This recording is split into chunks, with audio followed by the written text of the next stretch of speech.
Murders at Karlov Manor draft season was a fun one here on the channel, and new Karlov Manor draft content has unfortunately come to an end, but that doesn't have to mean that MKM limited content has to end as well. Over the course of this format, I ended up doing 34 total drafts and earning a 7-win trophy in 12 of those drafts, putting my trophy rate at a whopping 35% to go along with my 67% game win rate over the life of the format. So it is now time to close out the Murders at Karlov Manor limited season, as I like to do here on the channel, with a little top 8 of my best drafted decks over the course of the entire format. I have included 8 of the 12 trophy decks to battle it out in a single elimination best of 3 top 8 tournament, and after 7 videos over the course of the next couple of weeks, we will be able to crown what was my best drafted deck in Murders at Karlov Manor.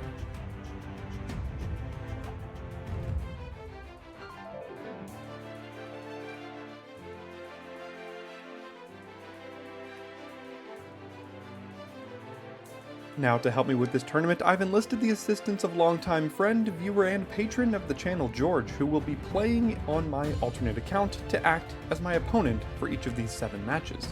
And today, I will be playing a black-white deck that was posted to the channel on February the 20th. This is a classic aggressive deck in the format featuring a couple of key bombs that push it over the edge in Teysa and Wojek Investigator, a couple of cards that actually work incredibly well together. Past that, the deck is a classic aggressive deck, including plenty of 2-drops like Market Watch Phantom and Double Seasoned Consultant, and if not for its bombs, it usually closed out the games with 2 copies of Wisp Drinker Vampire, or the classic Go Wide payoff in the format, on the job. George will be piloting the only Boros deck that I decided to include in this tournament, but not the only Boros deck I trophied with over the life of the format. I call it Boring Boros because everyone knows it's the best deck in the format, but that doesn't take away from its potency. It features several disguised creatures like Double Offender at Large, Museum Nightwatch, and Crowd Control Warden, as well as plenty of ways to interact like Shock and Case of the Gateway Express, and it also had its own way to put the opponents away with a copy of Aurelia's Vindicator and an On the Job. So drop a comment down below to let me know which deck you think will come out on top, and I'll see you in the match. Okay, here we are in the second matchup here, black-white versus white-red, and unfortunately, we gotta send this one back. So we're sending it back and keeping, well, we got Teysa, so I guess we'll keep it and send back the Savior because we already have something to do on 3 here. It's not great because we don't have the 2-drop to guarantee damage, but playing against an aggro deck, we'll see how this goes. Again, for those of you that didn't watch yesterday's video, I'm recording my face and commentary after the fact, so this is more of a, like a commentary as opposed to my decisions in the moment. Mask Maker, not a great card unless you cast it on 1, and they did, so let's see if they take advantage of that, and they did with a disguised creature. We did find Agent here, so that at least gets us a 2-drop. Not that it can really guarantee any sort of attacks for us, which is unfortunate. So, see what they get rid of.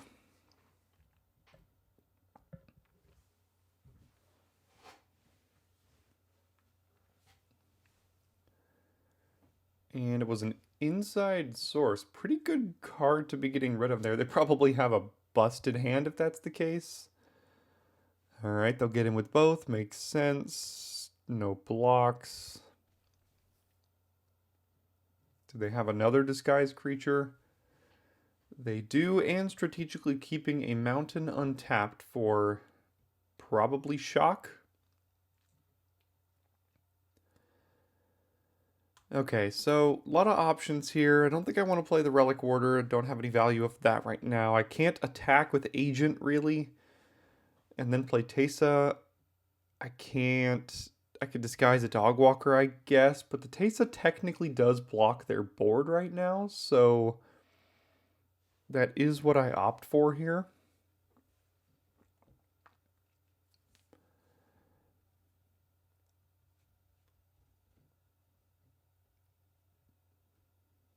Alright, another land. Only 2 cards left in hand over there.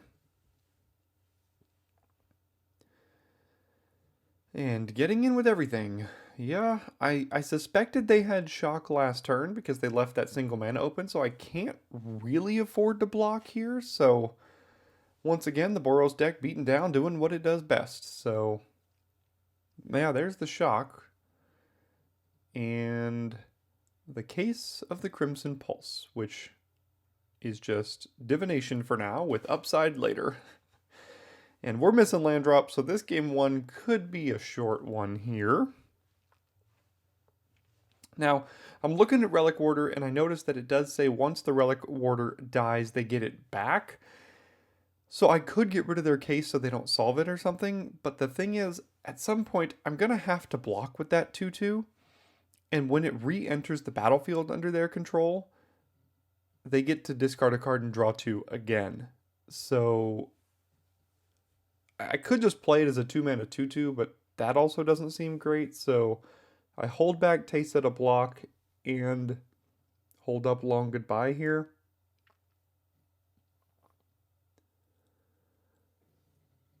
And now Taste gets galvanized. How many of you have had this experience in the format? There's a reason I named this deck Boring Boros. Because we know how this goes.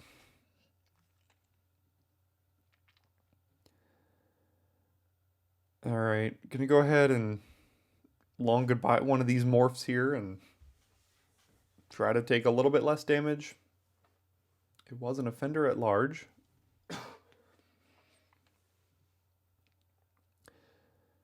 And they'll go ahead and solve their case. Now, again, we can use Relic Warder to get rid of that case, but the problem is, as soon as we have to block with it, they get it right back. Again, I could just play it as a 2-mana 2/2, which is a thing. So they cracked that. I guess in the event that they drew an instant, they could cast it in response to the discard, to the trigger there. But it was just a land, so it didn't hurt them too much. Demand Answers, getting rid of another land here. And if they can dump their hand, I'll just attack with everything again. I mean, what, can I just keep taking 4 here? I think we just had a really, really bad draw against this deck. Okay, we did get to kill that, and then it gets finished off by Case of the Burning Masks, and they solve their Case of the Burning Masks. We are at 6. I guess at this point we just Gorehound and Dogwalker. Again, with the Warder, that's it's just so awkward in these situations because the cases have ETB effects. And I could just be playing it as a 2-mana 2/2, which, you know, at this point actually isn't that bad. So let's see if and I'll actually go for the Case of the Crimson Pulse here, because on board they don't actually have anything that can deal with the Warder. Don't think a Swamp's going to help us, so we'll get rid of that.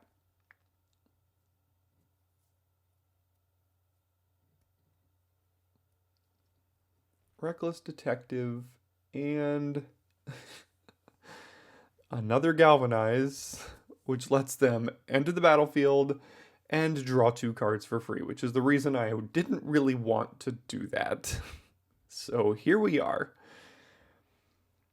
Alright, did they get to find anything off of this? I guess a couple lands and... Alright, so they'll find a land here. Hit us for 2. I mean, I can't really block it.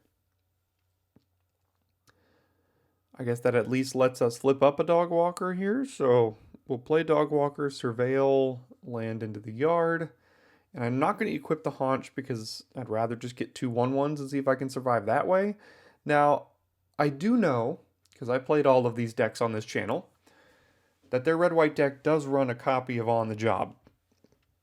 So we're probably going to have to play around not dying to that card here. But it looks like they don't have it right now, so... Got rid of Destroy an Attacking Creature, don't care about that. Almost accidentally flipped it up before blocking here, so we'll go to blockers. They do have something. Go ahead and flip this up here.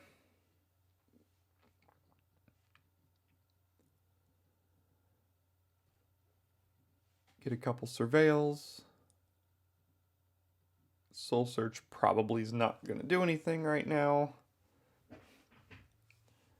And neither is a Plains. So we are on the back foot quite a bit. And now they have a 3-2 flyer, which we can't do anything about.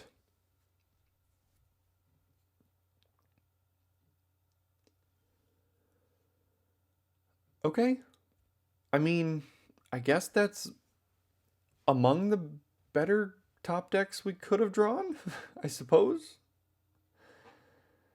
Toxin Analysis. How is that going to work out here? It does give lifelink and death touch, but they can respond to it. I don't think it's good enough. I probably just need bodies here. And I guess I just equip this because no reason not to.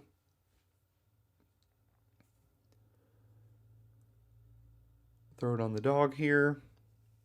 And they're getting priority. So again, I've mentioned that they are playing on the job in this deck, as this is the version of the deck that I trophied with, which does run a copy of On the Job. So I am very suspicious of that at this point, and doing math in my head to make sure that I don't die to it. Case of the Gateway Express getting rid of the 3-1. And here comes everything. So it's got to be On the Job at this point, but I mean, I'm going to block that because if I don't, I'm going to die. But then I think about double blocking a creature, but then I remember if it is On the Job, all my creatures die and none of their creatures die. So what I can do is just chump one and then go to 1 if it is what they have here, which still probably isn't going to matter. And there it is, On the Job.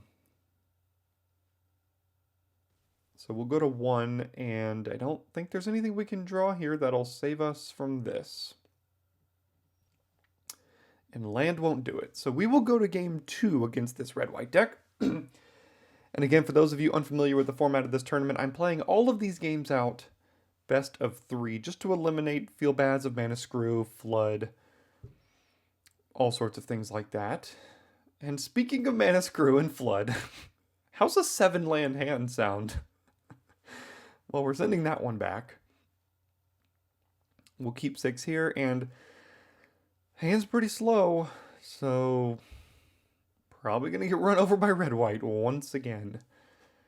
At least there's no Mask Maker on 1 this time. I think about playing Gatekeeper, but I think it has more value to me as a disguised creature, considering we don't have much else going on in our hand. That is a pretty good one. I think I'll just go ahead and long goodbye that now.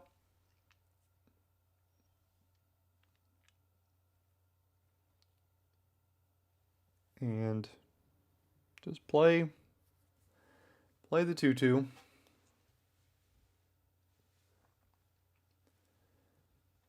All right, there is Inside Source. I mean, I guess we can play Gorehound and hold up Undisguise / Murder here.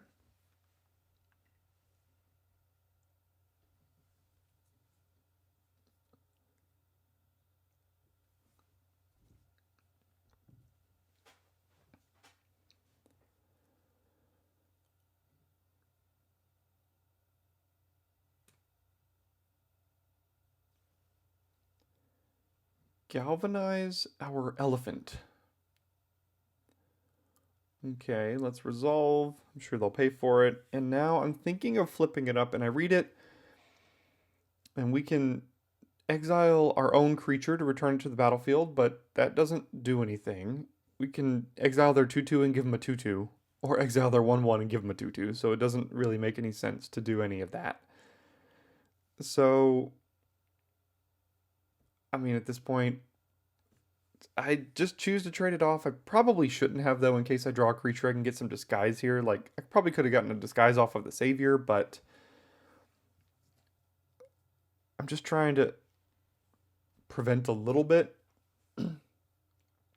of damage here. So I disguise this because I can still flip it up on their end step, and it gives it ward 2, at least for the turn. I don't have any other plans for my mana. Alright, there's a 4-4.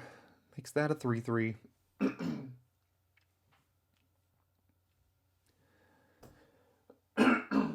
sorry, take 3, and I guess we'll flip this up now. So, yep, draw the land, kill the 4/4, attack for 2, and now we are hellbent and figuring out if the top of our deck can assist us. It's never good when the Boros aggro deck has more cards in hand than you and a better board position than you.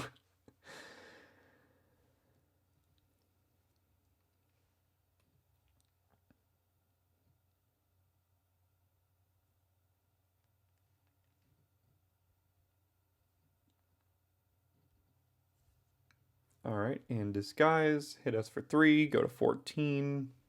At least our thing has lifelink, but all these lands certainly aren't helping.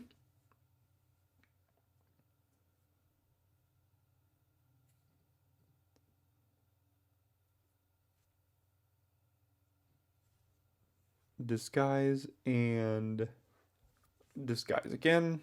Hit us for 5, go to 11, and at this point, really not looking particularly great. Probably shouldn't have played that land there. I could still flip it up without it, but I mean, it doesn't really matter at this point. I think we have been out Borosed by the Boros deck.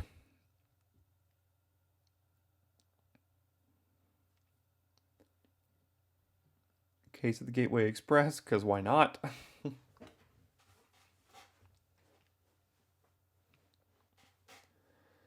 Make them pay the ward, and then we'll flip it up, get a 2/2 here.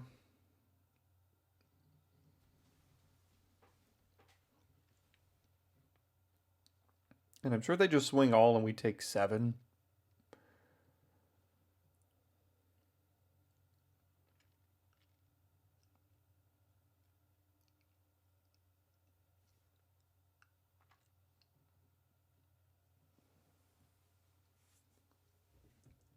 It doesn't really matter which one I choose here, so go ahead and choose the middle one.